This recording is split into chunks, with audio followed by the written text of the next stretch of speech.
Pandian store சீரியலில் இன்னைய எபிசோடில் நம்ம தங்கமயில் வந்த நாளே ஹெவியாக ட்ராமாவை ஸ்டார்ட் பண்ணிட்டாங்க. ஸோ எல்லா வேலையுமே தான் ஒரு ஆளாக செய்கிற மாதிரி செஞ்சு எல்லாத்துக்கிட்டையும் நல்ல பேர் வாங்கணும் அப்படிங்கிற மாதிரியும், வீட்டில் நான் தான் மூத்த மருமக அப்படிங்கிற மாதிரி பார்த்திங்கன்னா கெத்து காமிக்க ஆரம்பிக்கிறாங்க. ஸோ அதை அவங்க வாயாலேயே சொல்கிறாங்க, எங்கள் அம்மா என்னை தான் மூத்த மருமகளாக நீ இந்த வீட்டில் எல்லா வேலையும் செய்யணும்னு சொன்னாங்க. அதுதான் நான் காலையில் 4 மணிக்கே எழுந்திரிச்சிட்டேன். என்னாலலாம் 4 மணிக்கு மேலே தூங்கவே முடியாது. யாராச்சும் வலுக்கட்டாயமாக தூங்க சொன்னாலும் எனக்கு 4 மணிக்கு மேலே தூக்கம் வராது. அப்படி இப்படின்னு பார்த்திங்கன்னா தன்னை பற்றி பார்த்திங்கன்னா பெருமையாக தானே பேசிக்கிறாங்க.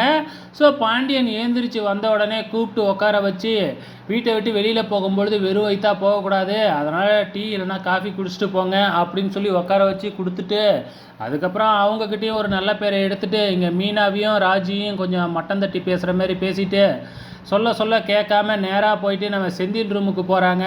ஸோ மீனா பார்த்திங்கன்னா எவ்வளோ சொல்லி தடுத்து பார்க்குறாங்க. அதையும் கேட்காம மீனா சொல்லியும் கேட்காம போகிற தங்கமயில் அங்கே செந்திலோட கோலத்தை பார்த்துட்டு கதறாங்க. அந்த நேரம் பார்த்து எல்லாமே அங்கே வந்துடுறாங்க. சத்தத்தை கேட்டு என்ன நடந்தது அப்படின்னு சொல்லி கேட்குறாங்க. ஆனால் தங்கமயில் வெக்கப்பட்டுக்கிட்டு எதுவுமே சொல்லாமல் அங்கேருந்து கிளம்பிடுறாங்க. ஸோ இன்னிய எபிசோடை பொறுத்தளவு பார்த்திங்கன்னா பெருசாக வேறு எதுவுமே நடக்கலைங்க.